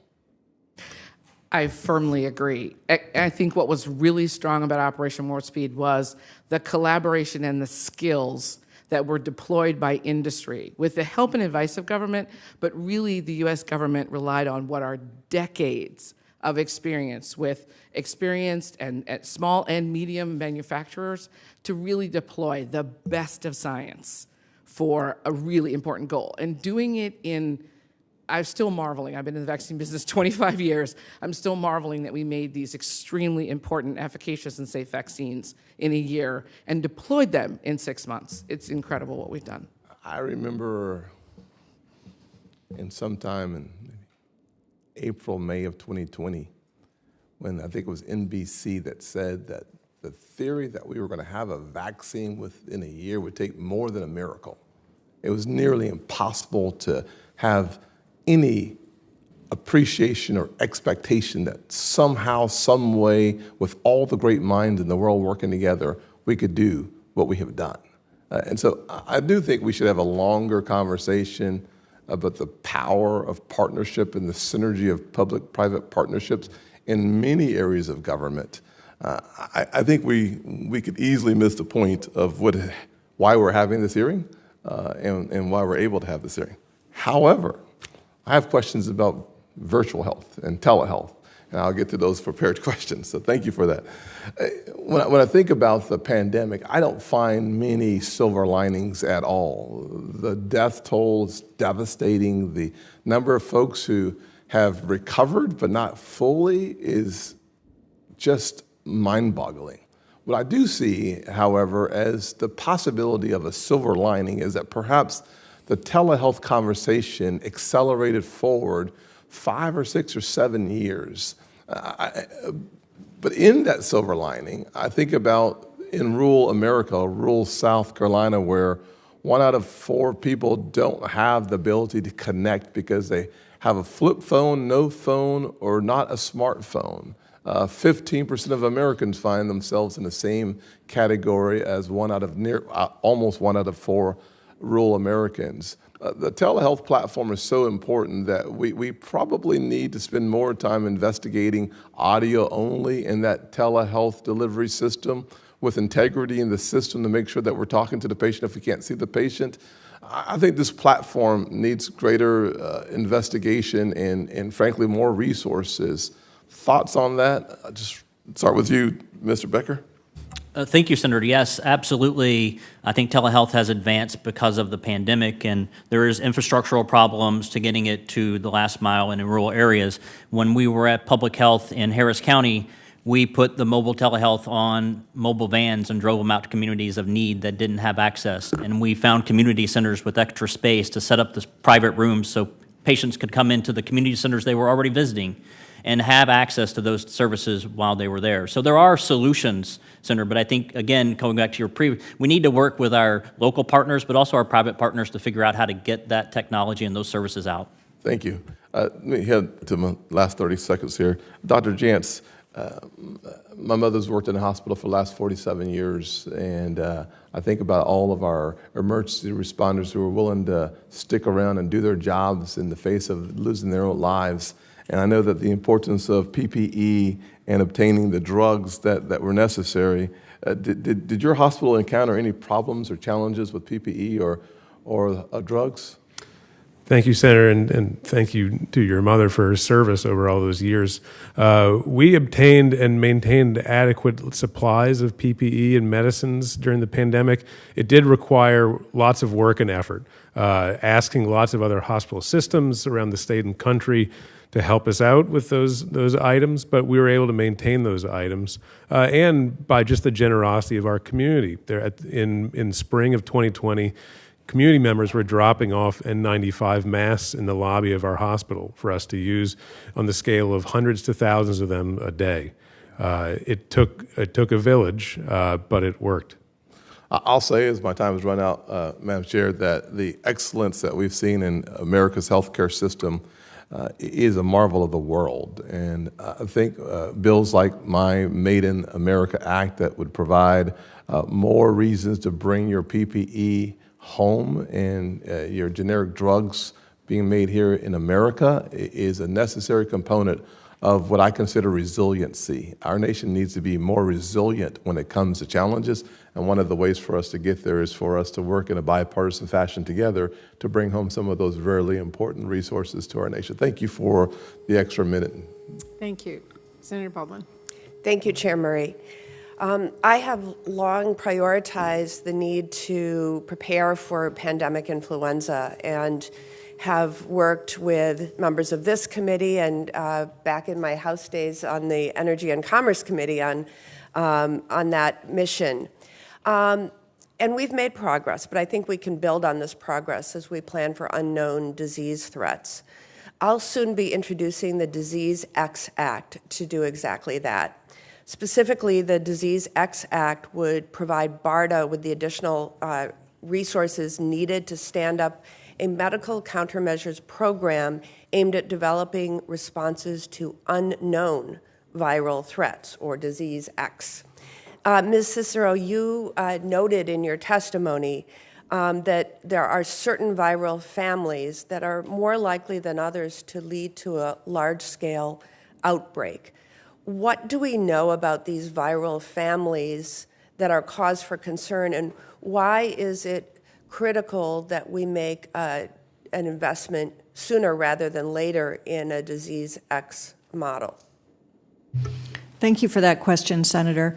When we look at the characteristics of pandemic pathogens that are most likely to result in a large-scale outbreak, first of all, we look at the viral families that have been known to infect humans in the past. And then those that have the kinds of characteristics like high transmissibility, high lethality, and also asymptomatic spread. When you pair that with the fact that you don't have existing countermeasures already in the stockpile and ready to go, that is a terrible brew for the kinds of viruses that will cause a problem. And a handful of viral families that we would recommend, it is important to start with, are things like the paramyxovirus family, which has deadly viruses in it like Hendra and Nipah. Surely the coronavirus family, which is SARS-1, SARS-CoV-2 as we've seen, and also MERS. The orthomyxovirus family, which avian flu is a member of that, as well as the poxvirus family. So it's those types of families that we know could produce a member that could become a pandemic. The reason why we need to invest now and not wait for the pandemic pathogen du jour to present itself is because it takes a long time to develop the kinds of platforms and technologies that will work well and could be quickly adapted into effective and safe vaccines and therapeutics and even diagnostics. I think it is a wonderful success story that Operation Warp Speed has produced in less than a year. 3 different vaccines that Americans are able to use. But we must remember that coronavirus research started after SARS-1 in 2003, and then there was MERS, which is also part of the coronavirus family. So that research also, so if you look back, it's almost research since 15 years of research and over $12 billion that were invested to allow us to be able to generate these vaccines quickly. So we need to prepare in advance. Thank you. Like many of you, I view this pandemic as an opportunity to reset and make us better prepared going forward. But I want to caution that we've planned before. It's been widely reported that the Obama administration left behind a pandemic playbook intended to inform the work of the incoming administration. When I was serving on the Energy and Commerce Committee in the House, I remember working with George W. Bush administration for the pandemic influenza implementation plan. And when I look at how little of that guidance in these 2 documents was put to use by the previous administration, it makes me wonder how we can reset, provide guidance moving forward, and expect that that won't be gathering dust in departments somewhere around Homeland Security or DH&HS. I don't know, it's not fair to ask you this, but Ms. Cesaro, how can we best equip our public health preparedness infrastructure to really build on what already exists and use it, and then chart out a path to responding to future pandemics? Yes. Thank you for that question, Senator. And it is true that these playbooks have existed in the past. We don't think just because they weren't deployed and used and followed strictly during this pandemic that playbooks aren't useful. It is very useful. Coordination across different agencies and sectors is so difficult that that kind of coordinating playbook of who's doing what, who's responsible for what is very, very important. At the same time, we can't just live by the playbook. We have seen that we've had a lot of curveballs thrown at us during this pandemic, and we have to have some flexibility and nimbleness baked into the system so that we're able to pivot as necessary. Our Center for Health Security at Hopkins over the years has done a number of tabletop pandemic exercises to test capabilities, and we would never have done something so dastardly as having a Delta variant in the middle of kind of the recovery from COVID. I mean, it would just be unheard of. But that has happened to us, and so a playbook can't give us everything, but it's fundamental to be the basis of the planning. And we have seen, too, even if we had followed the Obama playbook, I believe that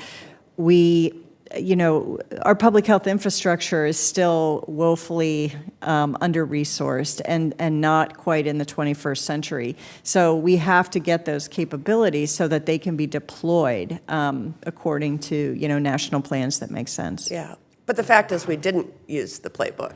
So I don't think so. All right, thank you. Thank you. Senator Braun. Thank you, Madam Chair.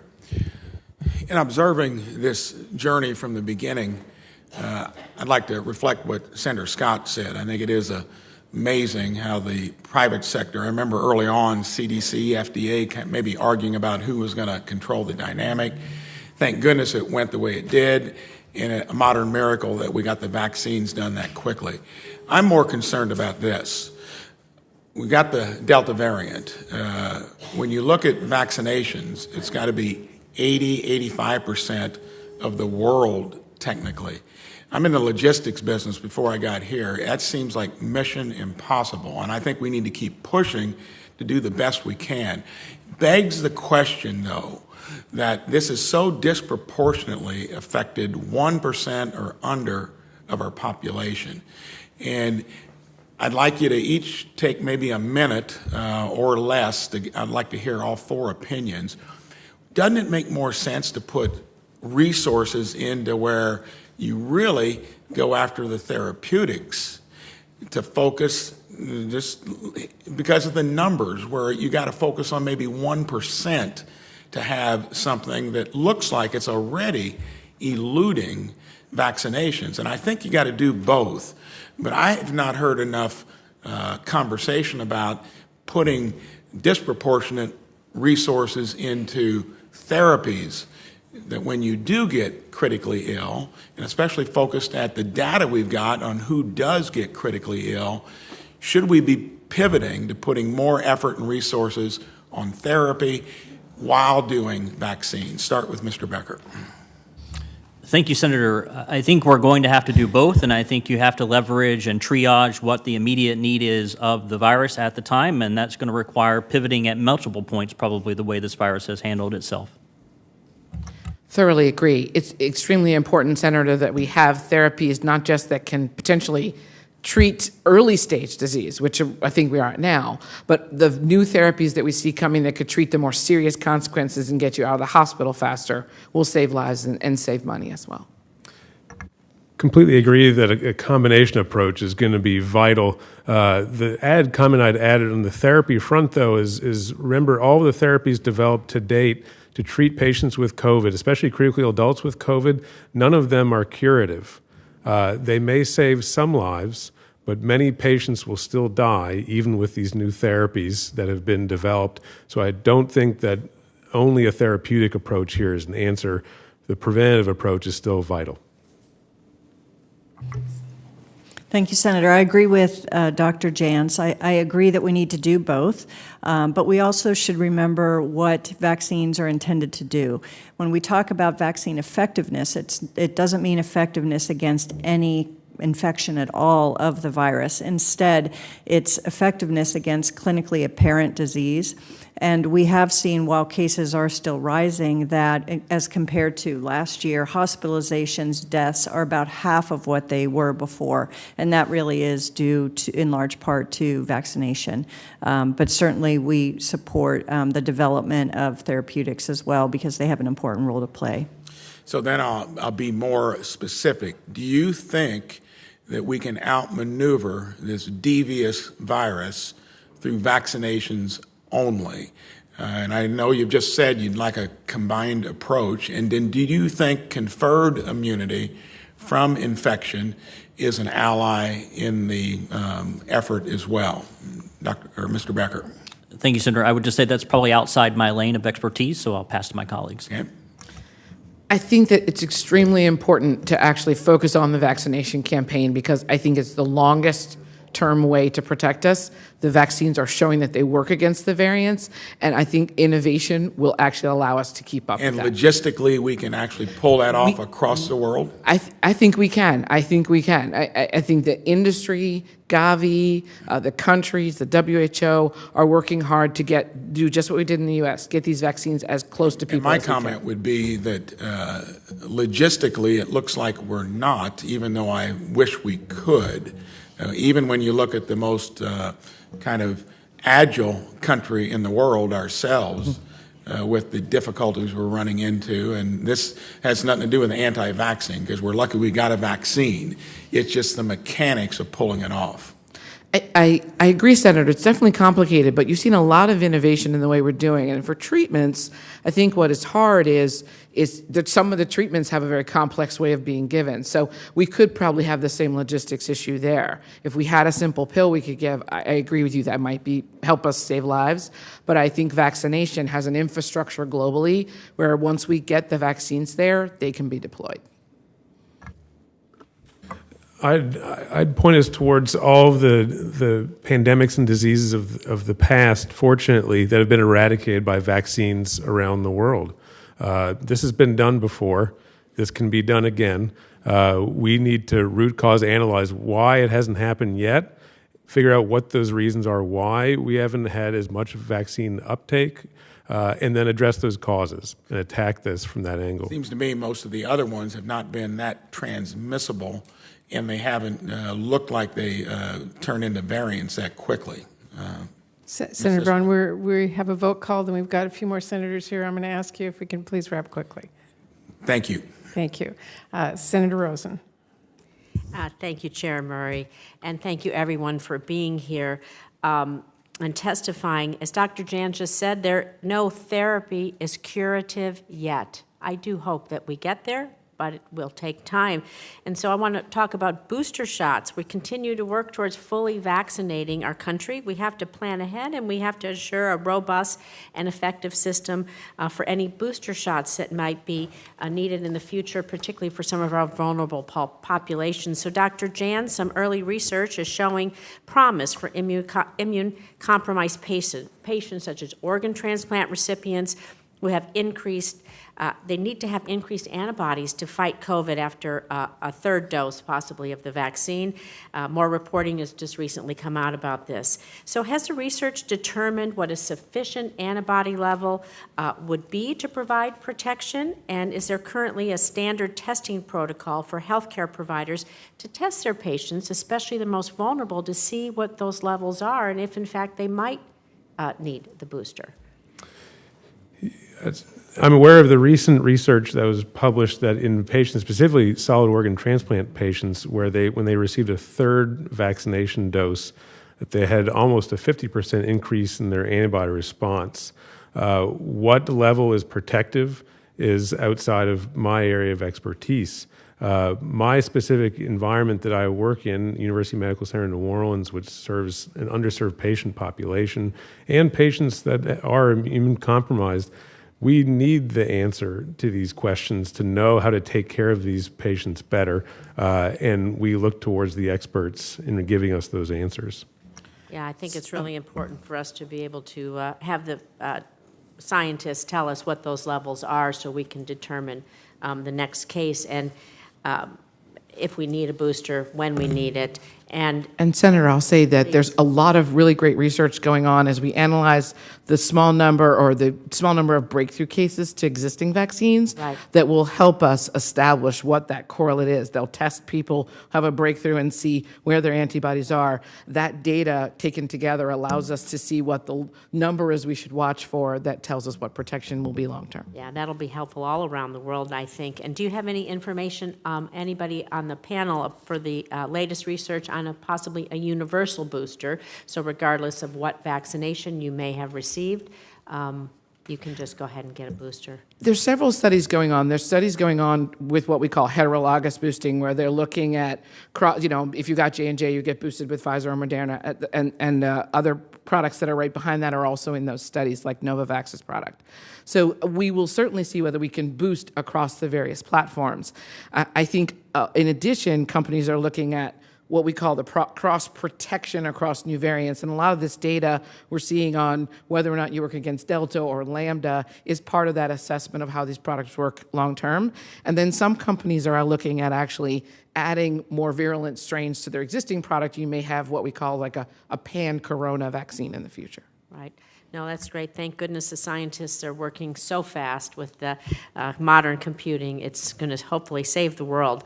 And speaking of computing and everyone going around the world, we have supply chain issues sometimes. So our domestic supply chain, I'd like to talk about that and the role of nonprofits. I recently introduced Expanding Access to Affordable Prescription Drugs and Medical Devices Act, because we have to do more to shore up our domestic supply chain.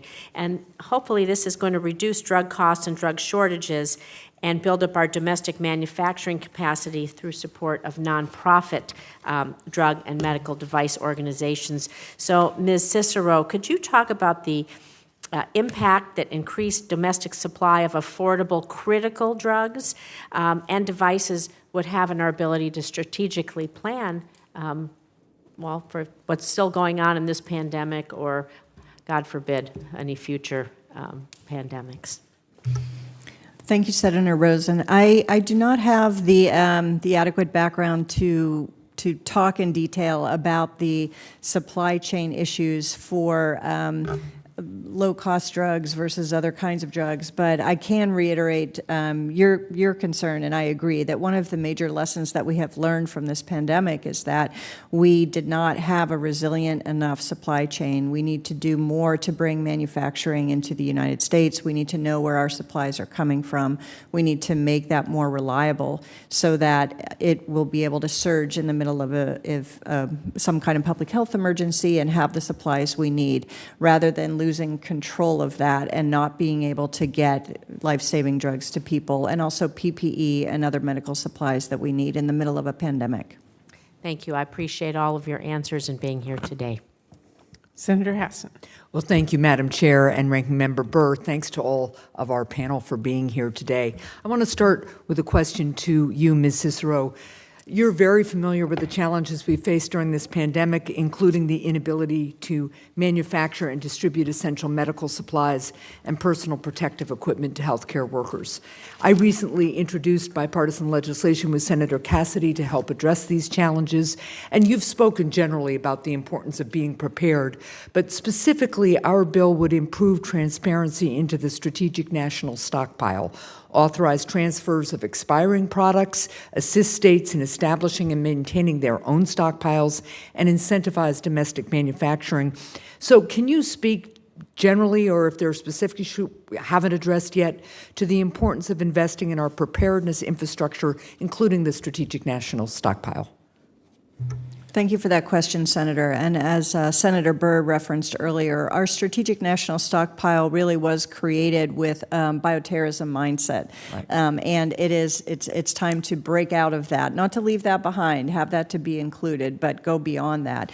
And I think that is partially what resulted in the lack of transparency now in understanding what's in the stockpile.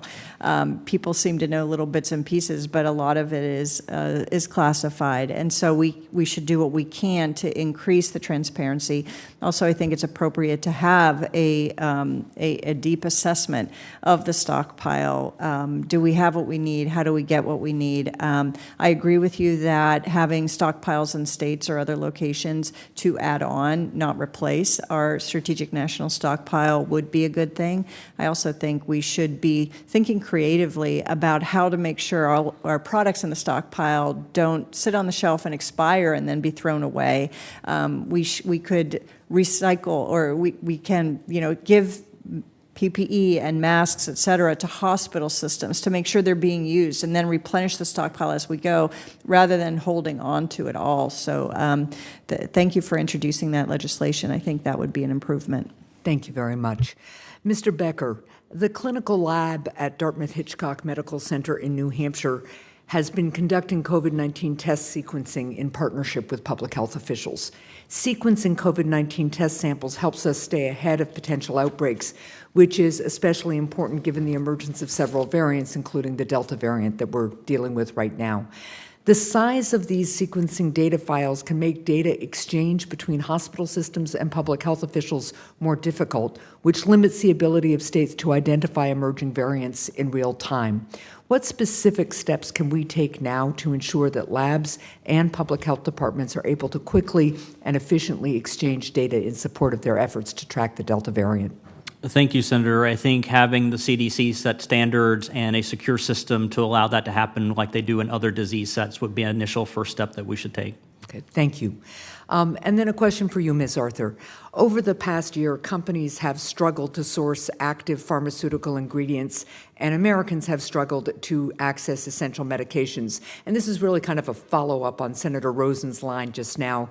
The federal government has made significant investments through BARDA and the National Institutes of Health to support development of new medical countermeasures over the past year, including vaccines and therapeutics. However, our limited domestic manufacturing of essential medications, including generics, leaves us vulnerable to potential shortages of critical drugs during future public health emergencies. What specific steps should we be taking to increase domestic manufacturing of essential medications, and how do we incentivize competition within this space in order to improve supply chain resiliency? Thank you, Senator, for the question. So I think that it's important to understand the reasons why different types of companies are no longer manufacturing in the United States. So in the biologic space where the companies we work with, there's actually lots of investment in footprints of manufacturing here in the U.S., although there certainly could be more, and there's many legislative actions to do that. For essential medicines, I think we need to look at what are the different laws around the environmental impact, how do they source the chemicals that they need in the U.S., and fixing some of these things could indeed encourage companies to return some of their manufacturing for essential generic medicines to the United States. Thank you very much, and thank you, Madam Chair and Ranking Member Burr. Thank you. Senator Burr, do you have a final comment? Just some ending comments, Madam Chairman. All of you highlighted BARDA, ASPR, a number of other things. 20 years ago, they didn't exist. These are new entities, and thank goodness we've shown a little bit of vision at updating them every 5 years to reflect what we've learned. Ms. Cesaro, the challenge with SNS is the federal government purchases 4% of PPE. The private sector purchases 96% of all PPE. The federal government probably won't buy every time China dumps. We're going to rely on domestic manufacturing, and we're going to incentivize it. We don't have the control of making the private sector buy the 96%, and if the N95 mask is being dumped by China, 3M, Honeywell, all those manufacturers are out. The only option is a payment for warming those facilities that will only be outstripped by Congress's memory, and they will not fund it forever. So something that's sustainable is got to be what we're shooting for. Mr. Becker, your state received $154 million in 2020 and 2021 for vaccine preparedness, which can be used to upgrade your data systems. That has nothing to do with the $1 billion that Senator Cassidy alluded to. So I'd love for you to go back and look at that and see if, in fact, the state shared all of that with their public health entities. There's been a lot of criticism towards previous administrations, playbooks that weren't used. Let me just make two statements. One, Congress deserves as much criticism as any administration out there. Period, end of sentence. Doesn't have to be that way going forward, but we do. Second, I remember vividly in Ebola when that administration didn't use the playbook that was written. We wrote it in statute. The ASPR, Dr. Lori was relegated over to run the hospital, domestic hospital structure, not to be in charge of this global outbreak and the coordination of treatments. That was all taken out of her hands. Every administration has recreated the wheel. When Congress 20 years ago had a vision of what we needed, and we put it in place. The last administration followed most of it that was in statute. So they deserve a little bit of credit for having accomplished something that none of us thought they could do. Senator Lujan talked about broadband and the need to stretch it out. I've been having that conversation up here for 20 years. I have no firm belief today that if we appropriate X amount of money that last mile, Mr. Becker, is going to get covered and that community health center is going to be covered. But I will tell you this, if we stop focusing on putting cable in the ground and we start funding the technologies that's available today, Starlink, the sister company to SpaceX, started by Elon Musk, can deliver broadband delivery anywhere in the United States today. High speed, $50 a month, average, and we don't have to put a thing in the ground. So this belief that America has to sit with or without, we can turn on the without tomorrow. It just takes federal government coordinating with the technologies that are out there, and Amazon's going to have a competing satellite network up in 2 years. So we're going to have two people delivering satellite direct broadcast competition. Last thing I want to say is, if there's a takeaway, if there's a headline today or tomorrow on what this hearing's about, I would suggest it's this. If you're not vaccinated, get vaccinated. We can work out all of the challenges that each one of you have expressed to us because we're that good. But what we can't do is we can't overcome bad decisions by people that sit at home and say, even though this benefits my children, even though this benefits my parents, this happened too fast, so I'm scared of it. Boy, that's a cop-out. If Americans would get vaccinated at the same rate they started when vaccines became available, yeah, we'd be talking about breakthrough infections. Breakthrough infections are 0.004% of the individuals who have been vaccinated. Infections for the population of the United States is a little over 10%. So breakthroughs are just a speed bump in a parking lot compared. What does it tell us? It tells us every American owes it to everybody to get vaccinated. So my hope is that we're well on the way to doing that. Thank you, Madam Chairman. Thank you, Senator Burr. Especially want to echo that last comment. That will end our hearing today. I really want to thank all of our colleagues, and I especially want to thank our witnesses today, Mr. Becker, Ms. Arthur, Dr. Jantz, Ms. Cesaro. We learned a lot. Very thoughtful discussion, and I appreciate all of your contributions. For any senators who wish to ask additional questions, questions for the record will be due in 10 business days, August 10th at 5 p.m. Hearing record will also remain open until then for members who wish to submit additional material for the record. This committee will next meet Tuesday, August 3rd for an executive session. Committee stands